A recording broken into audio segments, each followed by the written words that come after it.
Even when you feel low, you can still go. Even when you feel slow, you can still go. Anyways, guys, welcome back to the channel. My name is Tendie. If you don't already know, make sure you subscribe to the channel, leave your like, and comment something. Comment what you'd like to see on the channel. Comment if this video was helpful for you. Yeah.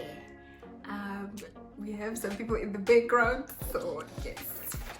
Yeah, so anyways, as you guys requested from the poll that I made on Instagram, you guys wanted to know how to ace your oral exam. I think this actually also helps if you have, let's say, an upcoming interview. I hope these tips can help you. But yeah, especially for my unit of people, I hope this helps you to navigate your oral exams much better and have a better result. So firstly, we start with the main way, the studying and the revision. Make sure that you prepare yourself well by studying, you know. And let's say now we're at the day before your exam, so make sure you've revised the topics. I don't recommend trying to learn new concepts like a day before your exam. Most of the times you're already tired, your brain is already tired. It can't retain a lot of information at that point. So I think reinforcing the things that you already know is much wiser than trying to introduce new concepts to your brain. So yeah, so make sure you have revised and you have done that repetition. Repetition is the mother of long-term memory, right? I also recommend that get some good sleep before your oral exam. Get at least 4 to 6 hours of good sleep. Just try to rest well. I can imagine that you'll be nervous, you'll be worried, or maybe you're trying to get that last bit of studying in, but get some good sleep. It's very important for you to be alert, for your brain to work your best, and for you to be able to retrieve your memory. So get some good amount of sleep. The next day, make sure you wake up early. I'm also guilty of this. I've seen people show up late for your exam. You have an exam, you scheduled your exam. Wake up early, wake up on time, and please take a shower. Take a shower. 1, it's good for hygiene, and 2, it also helps to wake you up and refresh you. Take a shower, wake up on time, take a shower, and get ready. So one of the most important things when you're taking your oral exam is what people see in front of them.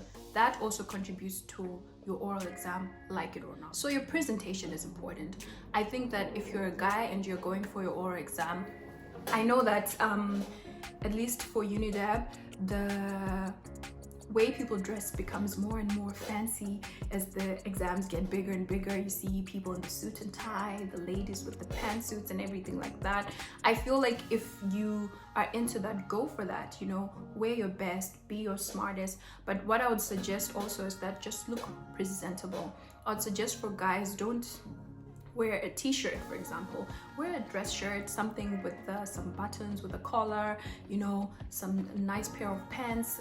Dress pants preferably. No blue jeans for both males and females. I think most times you can get away with a black pair of jeans, but I would suggest some dress pants, some nice shoes. Even if you're going to wear your sneakers are presentable, they're clean.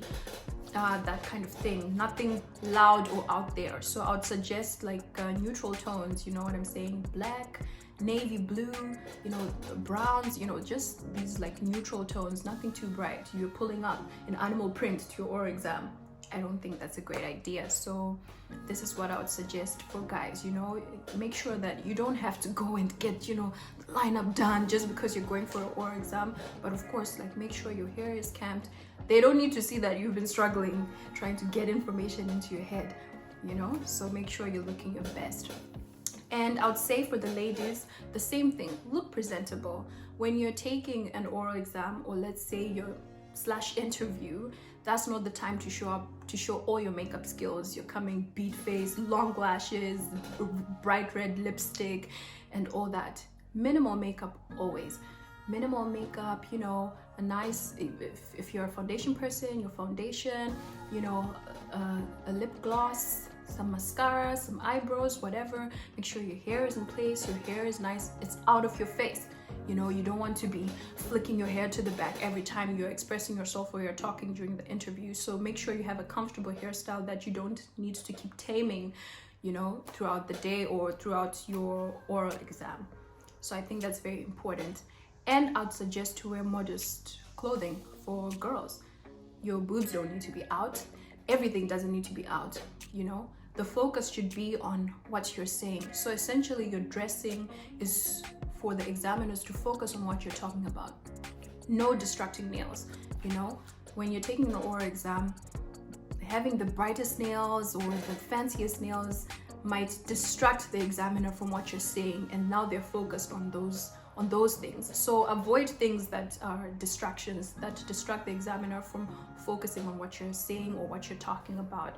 I'll suggest the same thing, whatever your dress style is like, something, you know, professional, something presentable. So whether it's a skirt, just wear a nice skirt. If you're gonna go for a short skirt, wear some, you know, some stockings or something like that, you know. And you don't want to be provocative, so excessively tight or excessively short skirts and things like that, it's not necessary. The focus should be on the knowledge that you're about to give the people, you know what I mean? So yeah, I think that's what I have on your presentation, how you're going to show up and how you're going to look. So make sure that you have a pen, you have your ID, and you also have, for example, I think for me, I realize this really helps me. I think I even do this in the gym as well with anxiety, chewing on something. If you have some chewing gum, as long as you know that you remember to chew it out, because it's really rude to be chewing gum, you know, when you're in an exam. So you can use that, or you can have like some candy to suck on. It helps with anxiety, you know. So I think that can be essential for you to have. Make sure that you arrive 10 to 15 minutes before the time that you're supposed to start or enter the place. Make sure you go to the bathroom, you know, take a leak, and then wait. Always follow instructions. Usually one of the secretaries or whoever is going to you know, ask you guys, okay, are you here for the exam? And then you guys move forward, listen to what they're saying, wait here, this person come, whatever. Follow the instructions. And being on time, make sure that you're always aware of what's being expected of you, right? And then of course, usually you go, you pick the topics that you're going to be questioned on, and you're given a paper, you have your pen, or they give you a pen, and then you start to prepare and everything. My suggestion is that when you pick topics, always start with the topics that you know or that you have the best knowledge. You get what I'm saying? Jot down your notes in a coherent, chronological order. When you're taking an oral exam or even in an interview where you're describing things or talking about things, always use the relevant jargon. Let's say you're a medical student, for example, you don't use layman's terms. If it's a fetus, you describe it as a fetus. If you're having an obs and gyn exam, for example, we don't talk in babies, we talk in fetuses, we talk in embryos and things like that. So always use the relevant jargon to the subject, the topic, the course. I think that's very important because it expresses your knowledge, it expresses that you know what you're talking about and you know how to use these terms correctly and where they're relevant, right? So organize yourself. I think a technique that I learned even from back in high school is that before I talk about something, defining the topic. So if you define the topic, it sets the tone. You know what the topic is about in the first place. You know what the words in the topic, let's say it's a particular disease or it's a particular condition or whatever it is, you define the topic first and then you start to express, you know, all the information within that topic. Let's say it's an anatomy exam, for example, the anatomy oral, the final exam, you pick a topic, it's about, let's say, the spleen. So first you talk about the anatomy of the spleen, its position and everything like that, and then you talk about the function briefly of the spleen. And then from there, you get into the histology of the spleen. If you're talking about histology, mention the stains that are used, you know, to identify whatever, if it's proteins, it's whatever. Talk about that, and then you go for the embryology. Tell us what is happening in week what of the gestation period, like that, you know, in order, and they can follow. Now, I think it's good for you not to always expect leading questions from your examiner. Learn to be able to speak for yourself in an orderly fashion. This is why it's important to organize your thoughts. so that you don't expect the examiner to prompt you or to confirm what you're saying. Speak confidently. Now, I know that for a lot of people, English is not their first language. And I feel like I've seen that it's a disadvantage for a lot of people, that they are not able to express themselves the best, because now they have to express themselves, express their knowledge in this language that is, they don't speak very well. So I would encourage you, if you're not a native speaker, to practice how to express yourself in English.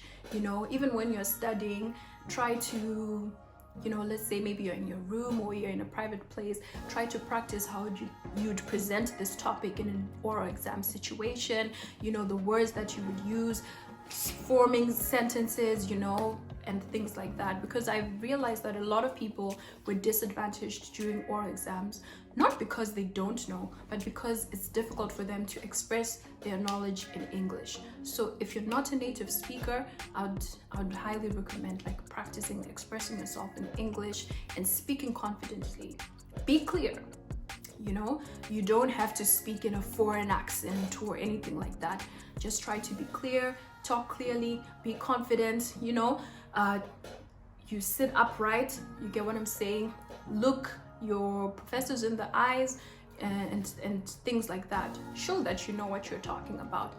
Capture them as you're expressing yourself, and the things that you know, say them with confidence and without hesitation. So that's very important. So you are also trying to convince these people that you know what you're talking about, so make sure you do that. I think it's also important, always make sure when you're presenting your knowledge, you have at least 3 examples of whatever you're talking about, so that you're showing that if you're talking about something, let's say you're talking about treatment, let's say you're in one of those exams, maybe 3rd year going up, you know, we'll have a lot of clinical courses. You describe the condition, you describe how the pathology of the condition, then you talk about the treatments. Have examples all the time about what you're talking about, with names. Yeah. So another important thing that you should always have is humility during your exams. No matter how prepared you think you are, no matter how good you think you are at that course, always be humble, always be respectful, always be modest, you know. So don't speak over your examiners if they're trying to ask a question or they're trying to share with you some knowledge. Always take that time to listen, to respond. And whenever you're corrected or taught a new concept, make sure you're ingesting that and make sure you're reiterating that. I think you can also ask questions if, you know, you read the situation. What kind of oral examiner do you have? Some oral examiners, they're just there to assess your knowledge and that's it. Some oral examiners, they love their work and they want to teach you and everything. So allow them to teach you. And when they teach you something, show that you have captured it and you are enthusiastic about like learning that and, you know, knowing it for the future. I think that's very important. So always try to do that. And really try not to overthink. I'm bad. Like I'm a very big overthinker and I complicate things that are not complicated most of the time. So always try to think of the simplest things, the simplest steps, you know what I mean? So let's say you're asked about a particular, let's say, clinical topic or something like that, and it's this particular disease, you know what I mean? You go back to your bank of knowledge. Okay, how does the heart work? How does the liver work? How does this work? So if this disease is affecting this, what else is then going to be affected and things like that? It always helps you to get to the answer. So most of the time you have the basal knowledge that you need to answer the questions that are being asked of you. So sometimes it's just you taking a deep breath, think, just try to think simply, and most of the times you can arrive to your answer, even let's say it's not something that you're so well versed in. And sometimes it's okay to say that I don't know. Or you can use an expressions like this is not my strongest topic, or this is not the topic that I understand the best. But always give something. Always give what you do know and what you do know to be true and to be precise. So I think that some examiners can appreciate that. That's not always the case. Some examiners, they just don't want to hear you say you don't know.